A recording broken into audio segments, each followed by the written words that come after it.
This is Body, Brain, and Pain. I'm Erin Babineau. And I'm Michelle Steggy. We are two doctors of physical therapy and orthopedic specialists, here to have an approachable and courageous conversation about pain and our bodies that will be forever changing and aging. This podcast is for everyone, not just medical providers. The better you understand pain, the more control you gain.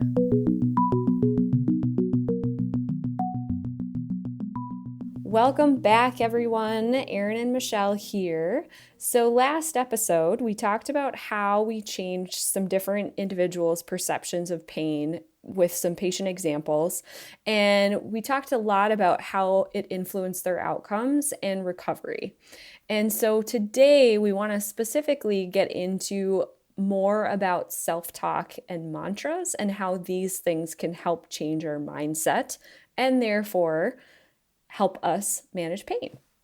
So, Erin, you mentioned last episode an individual who had been experiencing back pain for many years, and he attributed that pain to a herniated disc that he was told about initially. So I want you to talk a little bit about that and specifically self-talk. Yeah. So, we kind of skimmed over that really briefly, but in his case, in detail with his plan that we had together was, the biggest thing in my first visit with him was all I was hearing is my body is injured, aka that disc herniation. And so I won't get better. I'm going to feel the same all the time. And so we talked about that throughout his session. And that's what I wanted to change his perception and have some hope. And part of that was me telling him, no, your body is healed. It's actually really, really strong.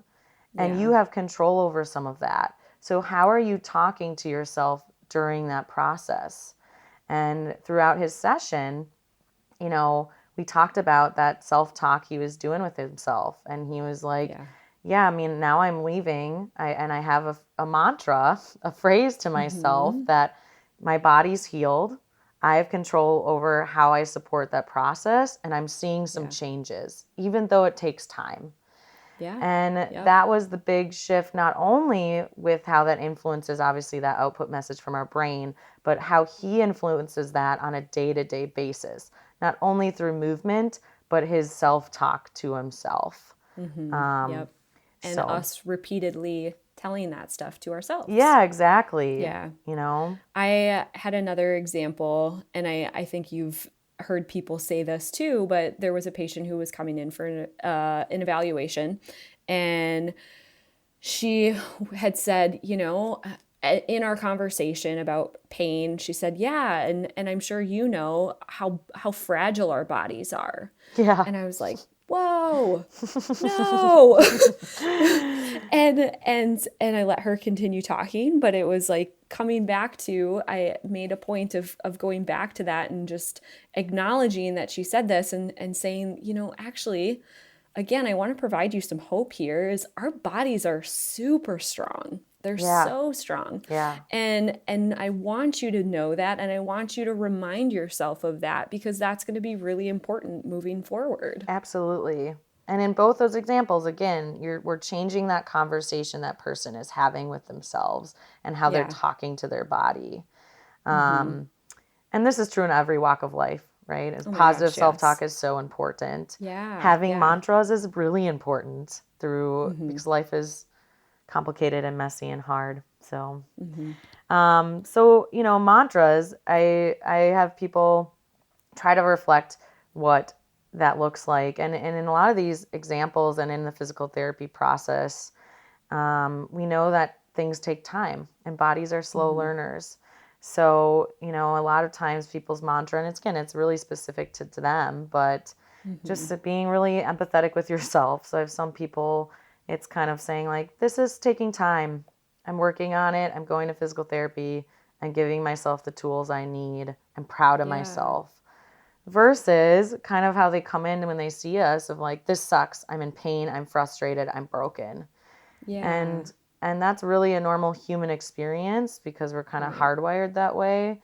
And, taking the time to kind of change that. I know you have a good analogy with that, Michelle, which I love. Yeah. Yeah. And on that, how what you were just saying too is having people acknowledge that like consciously you have to remind yourself of these mantras because Yeah. it's not something we're so ingrained and we so easily revert back to these other habits that it has to be very conscious right away. Yeah, definitely. So yeah, Definitely. but yes, and so on the note of mantras, I have this analogy who our mentor Maggie Henjum gave to me Hmm. in describing pain and specifically when we're having to do things that we're fearful of because of pain. We think of it kind of like a haunted house, and so say you're going through a haunted house and in that situation, you are just waiting for something to jump out at you. You Hmm. are on edge Yeah. because you're expecting someone to jump out from behind you. And in that situation, sometimes too, maybe you step and hear a creak in the floor, or your friend behind you accidentally bumps into you and you flip out Right. because you're just waiting for something bad to happen. And your And we self-talk is, yeah. And when your is this bad self-talk is thing that's like, going to "Oh my happen? Yeah. gosh, when is it going to happen? Yeah. When is someone going to Right. jump out?" Right. And that happens in our body in regards to pain too. If we're in this state of constantly on edge waiting for something bad to happen, that is a horrible place to live, right? Hmm. It's we're in this fight or flight stage all the time and and that's not helpful for Right. recovery. And so part of having these mantras that can be super helpful. If you think about if you were going through a haunted house and you were telling yourself there's going to be people jumping out, it's going to be fine, I'm not going to be hurt. Yes. They're going to look scary but they're Yeah. not scary. They're Yeah. normal people and it helps in those situations too. And so we can use these mantras to help us down regulate our brain and our nervous system to be in a more calm state, essentially. Exactly. I think you said that so well. Our goal as physical therapists is that you become the expert of your own body. Yeah, So, how do you be gentle and empathetic with yourself? Because you're not consciously deciding to be in these heightened states or right. having your nervous system higher, more alert. It's just what Mm-hmm. physiologically happens when you've had persistent pain or any pain influence, honestly. So, it's giving Mm-hmm. yourself empathy, having those good mantras and positive self talk. And Yeah, then, recognizing and addressing all those factors because they do influence the amount of discomfort you're feeling. definitely. There's some Yeah. awesome stuff on this. Brene Brown just did a great podcast on shame and guilt. We'll reference it in our notes. But Mm-hmm. she just talks about, the shame centers in our brain are the same centers in our brain where we feel physical pain. So it's back to like why this self-talk matters. Right. If you're negatively talking about your pain experience, and you don't have that good mantra or positive self-talk, you will actually probably feel more physical pain. We Mm-hmm. know that the shame centers, and that's I am bad, I am hurt, I am damaged, Yeah, share the same pathways as our physical pain.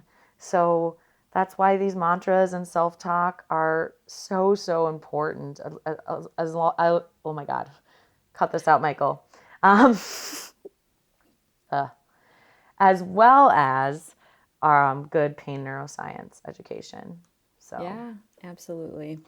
I love you have a great quote about the body and the brain. yeah, we had a really good continuing ed course this spring, and our mentor said, your body has a brain, your brain has a body. You cannot disconnect the two. Mm-hmm. So, it's so important that self-talk is good. And Mm-hmm. especially right now, things are really stressful in so many Yeah. layers. And Yeah. so we want you, we stay within our scope of practice and we'll apply these self-talks and mantras to your body, but we also Yeah. want you to get that mental health support if you need it because Yep. it does totally change your recovery and Yep, it and does. your prognosis recovery with how much pain you have because we know Mm-hmm. pain is multifactorial. It's influenced by so many things. Yep. So how you're talking to yourself Absolutely. matters, and we need to get you that extra support and work as a team with our great mental health therapists if needed. So, Yeah. Yep. So, moral of the story with everything that we've talked about is reflect on how you talk to yourself. Is it positive? Is it negative? Could it be better? And come up with a mantra that helps you to manage when hard situations come up or pain comes up.